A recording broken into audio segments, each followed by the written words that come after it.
If I can come in with cash, close in like a couple weeks, as is, no repairs, no commissions, no closing fees, super easy, super convenient, what does that number look like for you? As a wholesaler and a flipper, being able to talk to sellers is a critical skill to closing deals. So using a real life deal on this video, I'm gonna show you exactly how to do it. Get ready to watch me close on the phone with a motivated seller live coming up. For a limited time, you can get a free copy of Jerry Norton's Virtual Flipper Kit with everything you need to flip houses without seeing them in person. Download it now at virtualflipperkit.com. If you're new here, I'm Jerry Norton. I went from dead broke to millionaire flipping houses, and after doing 1,000 deals, I created this channel to help you master the art of wholesaling and flipping real estate so you can live your dream life. Be sure to subscribe and click the bell icon to get notified when new videos are released. Recently, I got a lead on a house in one of my remote markets. It was actually a PPC lead from a Facebook ad, which is one of my favorite marketing methods. Now, if you're unfamiliar with how to do PPC to attract motivated sellers and would like to learn more, be sure to check out a video where I break it down in detail. Now, I'll put the link to that video in the description below and you can check it out later. For inbound leads like this one, I have my virtual assistants pre-qualify the leads to verify that the seller does in fact want to sell and how soon. Once verified, the lead goes to my acquisitions team to call and make offers. And since I love talking to sellers and agents and I love to make offers and to keep my skills sharp, I like to actively take on and close leads personally, and the deal in today's video is one I personally closed. So what I want to do on this video is explain the process I follow to negotiate and close deals right on the phone. Now, first of all, I do most of my deals virtually or remotely. That means I don't actually see the properties I wholesale and flip. I also close the deals virtually as well. That means I don't meet the seller at the property and neither do my acquisitions reps. It's all done over the phone using digital contracts. Closing on the phone isn't necessarily the most effective method. In fact, closing in person for sure is more effective. However, closing in person is very time consuming and it's hard to scale. Whereas I found that I can do more deals over the phone for the given time and resources. And I believe since the pandemic, it's more widely accepted by people to do business over text, phone, and Zoom and email. So I'm hoping to shorten the gap between closing in person and closing virtually. So let me show you how I negotiated and got this deal. Every time I talk to a seller, there are 4 things that I want to find out. 1 is the seller's motivation or reason for selling. 2, how soon or their timeline. 3, the overall condition of the property. And most important, 4, the price they want for the home. And never forget, the value you bring as a real estate investor is what I refer to as the ease of the transaction, or what I explain to sellers as the convenience of my cash offer. So let's cut to the beginning of my call with the seller and pay attention to how I point out the benefits of how my cash offer can solve her problem. Take a listen. I wanted to talk to you about your property on Archdale. Okay, great. Yeah, are you still looking to sell that? Yes, I am. Okay, I understand you inherited the property from your aunt, is that right? Yes. Okay. It's very meaningful to me, the property. Like, I practically grew up inside of it. Oh, really? That's cool. So, yeah, It's a so nice. It looks like a nice neighborhood, is it? Yeah, it's actually a neighborhood right there by the gated community. So it's a neighborhood with. I'm not sure if you're familiar with the area, but yeah, it's very big houses right there on Grand River in Southfield. And it's a very nice area. Yeah, nice. looks like the neighborhood's all well kept and. Yeah, and then they have some restaurants right there. You know, it's a very nice neighborhood. Looks like a really quiet street. Low crime rate. Oh, everybody on the street are homeowners. You know, security cameras. Like it's a beautiful. Well, we're interested in this property. You know, we're local investors in the area. We can make you a cash offer as is, close quickly, make it really convenient and easy for you. What is it that you're looking to do? How quickly do you want to sell it? So notice I said all cash, as is, close quickly, and then I would make it easy and convenient. Make sure you always help the seller see those benefits. At the end of the day, ease of transaction and convenience is what a motivated seller wants more than anything, including price. Never forget, the easier you make it, the bigger discount they're willing to give. Now, I'm going to come back to those benefits again, but now I want to understand more what's going on by asking questions. Take a listen. How is title right now? If it was your aunt's house, who's on title? I'm on title. I'm on deed. I only mentioned it was my aunt's house because that's why it's been vacant. Did it have to go through probate then, or how did you get on title? Yes, I went to court and I got the deed. Okay, so all that's been done and you're Yes. officially on title. So you can sign on behalf and close and all of that. Yes. Okay. So you can take the whole aunt house out of the equation. I only mentioned that because Yeah. it was inherited. So. Gotcha. I just wanted to make sure it's gone through that process because sometimes that's a lengthy process. How quickly do you want to sell it? I was looking as soon as possible. I'm moving out of town, so as soon as possible would be And great. it's vacant right now, right? Yes. How can we get in and see the property? Do you have a way we can access it? Yeah, we can access the property. When would you like to meet? Oh, yeah, right away. We'll set something up. But it sounds like it's in pretty good condition. I mean, what are the biggest issues that you know of? The biggest issue, like I said, would be the roof leak. It's an actual hole in the roof. So is there exposed plywood or what's it showing? Yes, there's exposed plywood. Like I said, it was. Okay, so it's getting all wet right now. And is there water damage coming into the house then from it? No. It was a little water damage in the bathroom tub. Yeah. But I was. Okay. I was just gonna get a new tub about that. I see. As far as like the plumbing itself is good. Uh-huh. Yeah. Is it wood? Does it have wood floors? Yes. Okay. How old's the kitchen?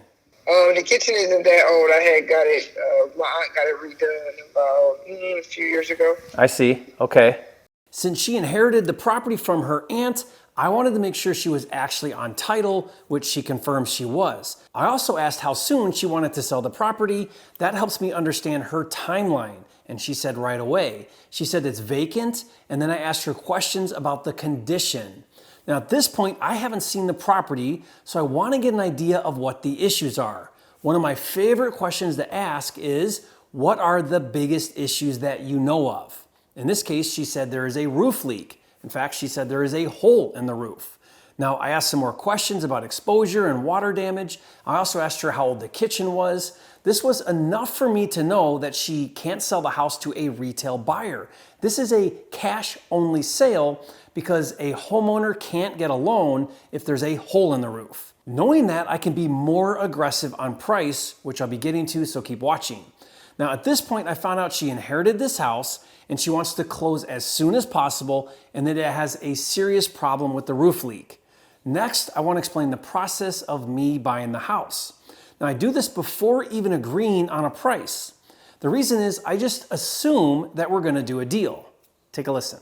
Yeah, we'll want to take a look at it, but typically what I like to do is have an agreement in place between you and me on the property, on a purchase price, right? Mm-hmm.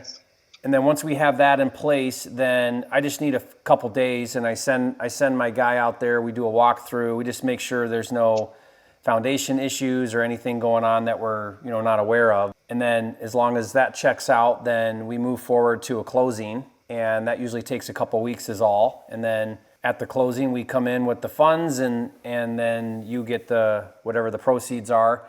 Now, I hope you caught the steps I explained to her. Step one is to get an agreement in place. Now, when I'm talking to sellers, I use the word agreement and not the word contract. Contract is intimidating and evokes a feeling of needing a lawyer to review. And I found the word agreement is much less intimidating. After we had an agreement, aka executed contract, step two is a walkthrough. Notice I don't see the property first and then sign a contract. Remember, time kills all deals.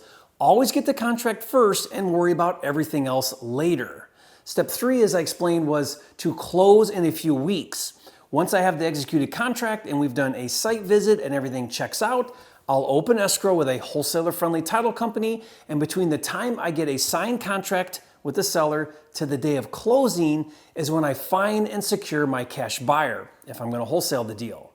Step 4 is at the time of closing, the deal is funded and she gets the proceeds of the sale. It's important to explain that process to a seller and that they understand how it works. Next, I'm going to solidify the price. Take a listen. If I can come in with cash, close in like a couple weeks, as is, no repairs, no commissions, no closing fees, super easy, super convenient, what does that number look like for you? What's 70 looking like? 70? Yeah. I mean, I was really hoping I could get it for a little bit lower than that. I might be able to do 70. Okay, so the moment of truth, I asked her what she wanted for the house, but I didn't just ask. First, I reiterated the benefits of my offer, which are all cash, close quickly as is, and no closing fees. Then I said, how much do you want for an offer like that? Her response was to ask me what I thought about $70,000. Now keep in mind, she told my virtual assistant on the pre-qualification call that she wanted $85,000 and homes in that neighborhood retail for around $150,000. So the fact that she said $70,000 means she already came down $15,000.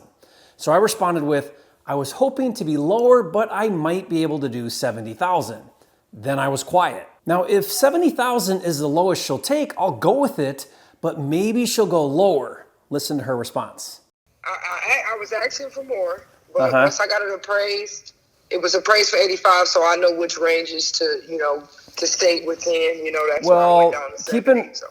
Keep in mind, if you were to try to go on market with it, you're going to pay commissions, closing fees, and it won't pass inspection with the roof. So then you end up, So you're doing I think you're doing the right move, because this is, you're not going to have to fix up anything. You're going to have to deal with all of the issues you have with going on market with a real estate agent, right? So. Okay.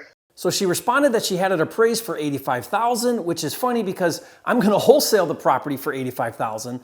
But notice how I responded. I pointed out that for her to try and sell it for $85,000 on market is going to be difficult, if not impossible, to get a retail buyer. But more importantly, she communicated to me that she wasn't willing to go any lower in price. So now it's time to move forward and get the contract. Take a listen. All right, well, what we're going to do is are you going to be available in the next few minutes? Yes. So we could call you back. What I'll do is we'll call you back once we send this over to you. Probably in about 5 to 10 minutes, we'll call you back. Are you going to be in front of a computer? Yes, I can be. Yeah, if you could be in front of a computer in like 10 minutes, then we'll send that over. You can pull it up. We'll walk you through it. Make sure we answer any questions, and then you can just click right on your thing and initial and sign it digitally. Okay. Okay, we'll talk to you in a few minutes. Bye. Now, since this is all happening virtually, I sent her a digital contract to sign right on her computer. My purchase and sale agreement is actually a standard feature in my deal management system, Flipster. If you've never heard of Flipster, it's a cloud-based, all-inclusive platform to help you organize, streamline, and automate all of the steps to wholesaling and flipping houses, including digital contracts. It takes a few minutes to fill out, then you email it to the seller for them to sign, and as soon as they sign, the executed copy comes right back to you and it's saved inside Flipster. It's really cool. To learn more about Flipster and see it in action, just go to getflipster.com. Now real quick, this is very important. I do not send the contract until they are in front of their computer and ready to sign. Then I send it, and while still on the phone, answer any questions and have them sign it right then and there. Now the reason is because if you send it to them, they may take your written offer and use it to shop your deal to other investors. Ask me how I know that. By the way, if you'd like to get my word-for-word scripts to use when talking to motivated sellers, I'll give you mine for free. Just go to freesellerscripts.com and I'll give you the download link. And if you found this live deal breakdown helpful so you know what to say and how to say it while on the phone, leave a comment and say, "Thank you, Jerry, for providing the best content on YouTube. You are a flipping genius." And finally, not all sellers are cooperative. Some are really difficult and you'll need to know how to handle that as well. So be sure to watch this next video about how I dealt with a difficult seller. So watch that now, and if you haven't yet, be sure to subscribe to my channel. With over 625 videos, this is the #1 channel on YouTube for all things wholesaling and flipping, and I'll see you on the next video.